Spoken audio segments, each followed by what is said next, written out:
Tout le monde aimerait savoir ce qu'est devenu Xavier Dupont de Ligonnès. Est-il vivant? Est-il mort? Selon Romain Puertola, auteur et ancien policier qui se passionne pour l'affaire, celui qui a tué sa femme et ses 4 enfants a fui par bateau. Explication. L'auteur Romain Puertola a sorti le livre Comment j'ai retrouvé Xavier Dupont de Ligonnès.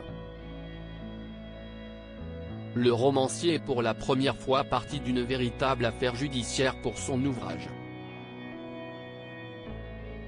Pris de passion par ce fait divers sordide qui passionne d'ailleurs tous les Français, il mène l'enquête.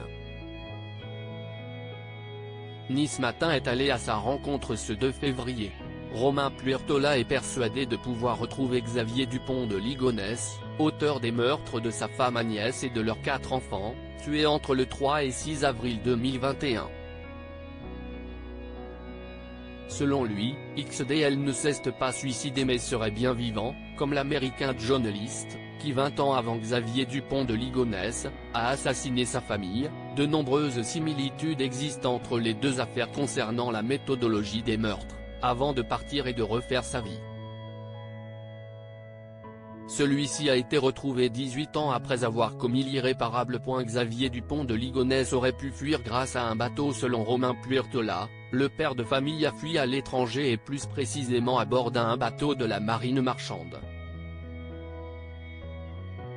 Une théorie qui peut sembler un peu loufoque sauf qu'il avance que le beau-frère de Xavier Dupont de Ligonnès travaillait justement pour un de ces bateaux. L'écrivain, qui est un ancien policier, a recouru à son expertise sur le passage des frontières pour investiguer. J'ai déménagé 39 fois en 30 ans, vécu dans plusieurs pays.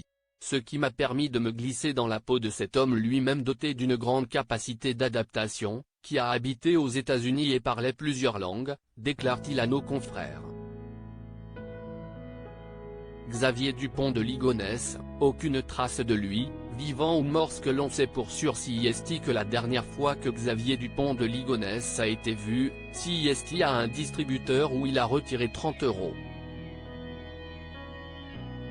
Le lendemain, le 15 avril 2011, il a abandonné sa voiture sur le parking de l'hôtel Formule 1 de Roquebrune-sur-Argent dans le Var, et est parti à pied avec un sac sur l'épaule contenant peut-être son fusil. Depuis, plus rien, aucune trace de lui et aucune preuve n'a été trouvée pour ne serait-ce qu'affirmer qu'il est mort ou vivant. Depuis le début de l'enquête et malgré 907 signalements, il reste introuvable et il reste sous le coup d'un mandat d'arrêt international.